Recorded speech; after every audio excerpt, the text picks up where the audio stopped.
Bene data bakundwa b'umwami Yesu Kristo, mwese abakurikira izi nyigisho tubahaye ikaze mu biganiro bya Saveur Divine. Ibi biganiro mu bitegurirwa n'abavugabutumwa bwiza batandukanye, akaba ari umuhamagaro ugendera ku ijambo ry'Imana byanditse mu gitabo cy'ubutumwa bwiza uko bwanditswe na Matayo ibice 24 umurongo wa 14. Kandi ubutumwa bwiza bw'ubwami buzigishwa mu isi yose ngo bube ubuhamya bwo guhamiriza amahanga yose, nibwo imperuka izahera ko ize. Ibi biganiro mubikurikira ku channel ya YouTube yitwa Saveur Divine. Tubifurije kugubwa neza. Imana Data ari nayo So ibaha umugisha.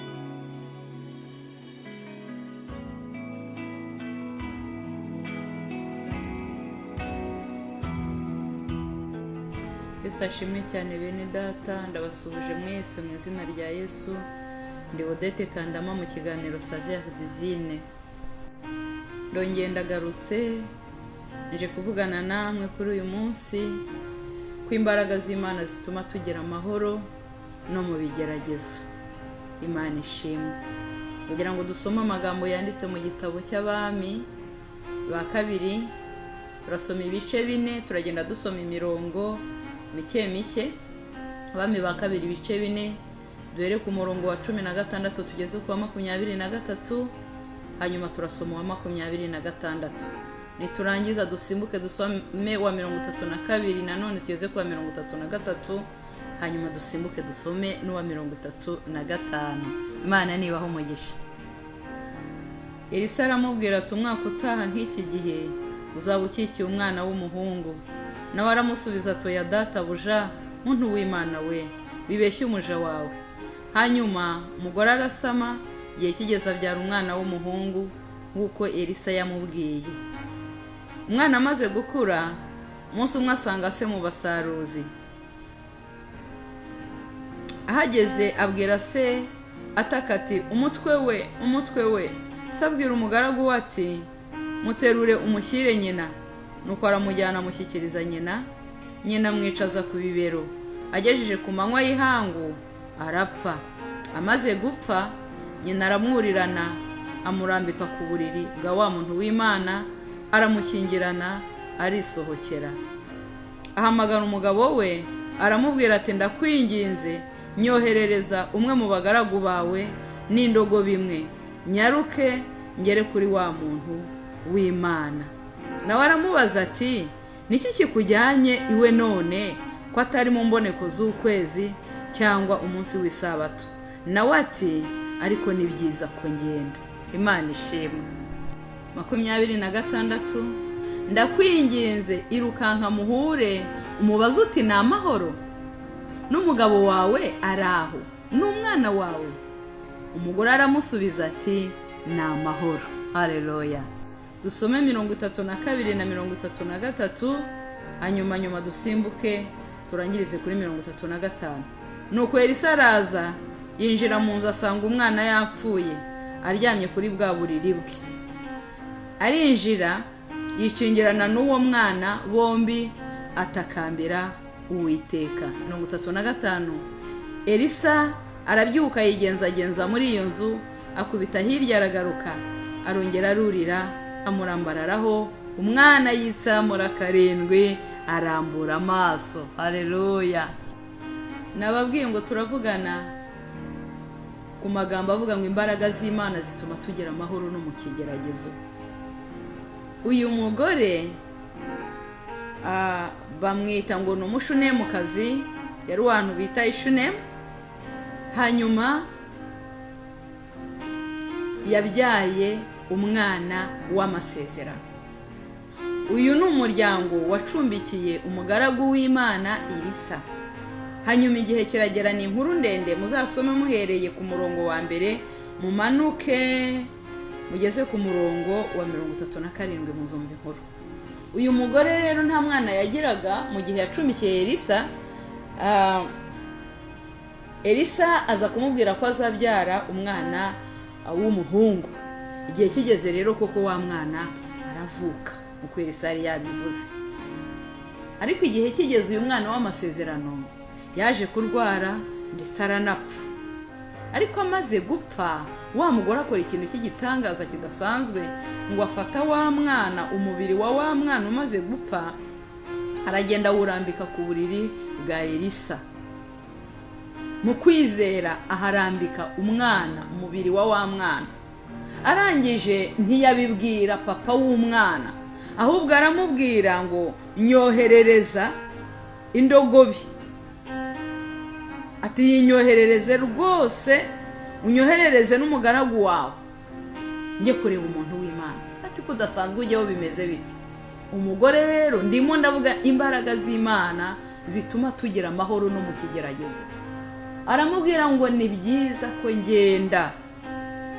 Yari afite amahoro amutera kwizera, yumva ko imbaraga z'Imana hari ikindi kintu ziri gukora. Imbaraga z'Imana zituma tugira amahoro, zigatuma dukomera no mu kigeragezo. Imana ishimwe. Ntiyabwira papa w'umwana, ajya gushaka wa muntu w'Imana. Uyu muntu w'Imana namugereranya na Yesu. Aragenda ajya gushaka uwo muntu w'Imana, wa muntu w'Imana ngo amubonera kure. Ni Elisa bavuga. Ngo amubonye yohereza umugaragu we witwaga Gehazi, ngo aramubwira ngo genda muhure, ngo uriya ndamubona, ihute muhure. Gehazi arihuta rero amugera iruhande. Amugeze iruhande, Elisa yari yamubwiye ngo umubaze ngo mbese uri amahoro, n'umwana wawe araho, n'umugabo wawe nawe ni amahoro. Gehazi amugezeho arabimubaza nk'uko Elisa yamubwiye, mbese uri amahoro? Ati ndi amahoro. N'umugabo wawe araho, nawe ari amahoro, n'umwana wawe araho, n'umwana wanjye ni amahoro. Ariko mu by'ukuri umwana ari hehe? Umwana yavuye mu mwuka, yapfuye. Ariko imbaraga z'Imana zituma yumva amahoro. Aravuga ngo ndi amahoro. Umva nshuti zanjye, hari uwaririmbye aravuga ngo ubwo umwami Yesu ankunda ndi amahoro, no mu byago nzaririmba ndi amahoro, naho ndiho naho napfa. Icy'ingenzi nuko nzi ko nkundwa n'Uwiteka, ndi amahoro kuko Yesu ampa ibyo nkeneye byose. Haleluya, haleluya. Hanyuma igihe rero kiragera, aravuga ngo ndi amahoro, kandi byagenze uko nguko. Igihe rero cyarageze, mbona yuko Imana yahaye agaciro uku kwizera k'uyu mugore. Ariko icyo nashakaga kuvuga cyane ni aya mahoro yagize. Ntiyumve ko hari igikuba gicitse, ntiyumve ko hari ishyano ryaguye. Bene da, gupfusha umwana ntunabwire papa we, ntunavuze induru, ntunatake, ariko yumva ngo ari amahoro. Gehazi rero yoherejwe na Elisa ngo genda umubaze ibyo nk'uko yari amutumye. Umugore ati ndi amahoro. Hanyuma umugore aricecekera, ntiyagira ikindi kintu amubwira. Umutima we yaragambiriye kugera ku muntu w'Imana ngo abari wabibwira. Imana ishimwe. Nshuti yanjye, wowe yo bigucikanye, wowe ubonye bikubuza amahoro, ubonye bikugoye, bikurushya umutima, wirukanka ujya kubibwira nde? Uyu mugore arirukanka kugera ageze ku muntu w'Imana witwa Elisa, arangije aba ari we abibwira. Nshuti zanjye, mu kibazo, mu kigeragezo, uzajye wiruka nkusange Yesu.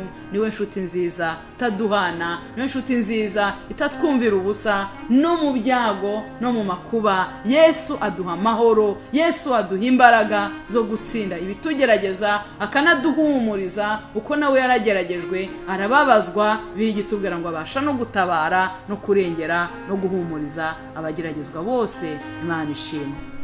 Asomye amagambo ari mu gitabo mu rwandiko rwa kabiri rw'Abakorinto ibice 12 umurongo w'8 n'umurongo wa 9, aho Imana yabwiye Paulo, iramubwira ngo ubuntu bwanjye buraguhagije, ma grâce te suffit. Paulo ngo yari yinginze, Paulo yari yinginze Imana kubw'ikigeragezo yari afite cy'uburwayi. Bibiliya igitubwira rero ngo kuri icyo kintu ni Paulo wabyandikaga. Ruvuga kuri icyo kintu ninginze Imana ubugira gatatu ngo kivemo. Ngo ariko ngo aramakanira ngo ubuntu bwanjye buraguhagije. Urumva no mu kigeragezo, no mu kibazo, no mu burwayi, Imana ikakubwira ngo ubuntu bwanjye buraguhagije. Nshuti zanjye, ubuntu bw'Imana buraduhagije. No mu makuba, no mu byago, ubuntu bw'Imana buraduhagije. No mu kaga, nagira nkubwira ko ubuntu bw'Imana buguhagije, kandi hariho imbaraga z'Imana zituma tugira amahoro no mu bigeragezo bitugoye kandi bituruhije. Imana ishimwe. Reka twongere dusome amagambo y'Imana ari mu rwandiko Pawulo yandikiye Abaroma ibice 5, dusome ku murongo wa 3 tugeze ku murongo wa 5. Haravuga ngo ariko si ibyo byonyine, ahubwo twishima no mu makuba yacu, uko tuzi yuko amakuba atera kwihangana, kandi kwihangana kugatera kunesha ibitugerageza, uko kunesha kugatera ibyiringiro, bene ibyo byiringiro ntibikoze isoni. Imana ishimwe. Umva, no mu makuba turishima, no mu byago turishima. Amakuba ajya atera kwihangana, kwihangana kugatera kunesha ibitugerageza, kunesha ibitugerageza bikaduha ibyiringiro, ibyo byiringiro ntibidukoze isoni. Imana ishimwe. Ibi byiringiro by'uyu mugore ntabwo byamukojeje isoni. Tubonye ko umwana Elisa yamusengeye, hanyuma umwana akazuka. Imana ishimwe. Ahari rero wowe wavuga utese ko nge byambayeho uwanjye ntazuke, biterwa n'ikimana yagambiriye. Umva nshuti zanjye, mugambi wayo nta cyawuburizamo, mugambi w'Imana nta cyawuhindura. Bibiliya yarambwiye, umva uko Yobu yavuze mu bice 23 umurongo wa 13, haravuga ngo igira icyo yitumye, ninde wabasha kuyivuguruza? Ku mutima wayo, kw'icyo umutima wayo ukunze ari kikora. Imana ishimwe. Cyo umutima w'Imana ishatse ni kikora. Ubishatse iramuhamagara, kandi ikamuhamagara atari uko yanze abasigaye. N'urupfu rw'abakunzi bayo n'urw'igiciro mu maso yayo. Niko imeze. Ikigambiriye iragikora, nta na kimwe cyabasha kurogoya umugambi wayo. Daniel we yaranditse mu bice 4:32, aravuga ngo ariko abo mu isi yose ni nk'ubusa imbere yayo, ikora uko ishaka mu ngabo zo mu ijuru no mu bantu bo mu isi, kandi ntawe ubasha kuyikoma mu nkokora cyangwa kuyibaza ngo uragira ibiki. Nshuti zanjye, ibyo Imana ishatse n'ibyo ikora. Muri sovereignty yayo nta wayibaza ngo urakora iki. Icyo dukwiriye kumenya nk'abantu b'Imana nuko ibyo Imana ishaka nibyo biba, kandi bitubaho byose biva mu rukundo rwayo. Ibyo ngibyo ntibiduhagije, ibyo ishatse bibaho. Uwishatse iramuhamagara, ariko byose biva mu rukundo rwayo. Icyakubayeho ntabwo cyatewe nuko Imana ikwanze, icyakubayeho ntabwo cyatewe nuko Imana yakurakariye, nicyatewe nuko wakoze icyaha runaka. Oya, ahubwo niko Imana yabishatse. Nta wayibaza ngo uragira ibiki. Imana ihabwa icyubahiro.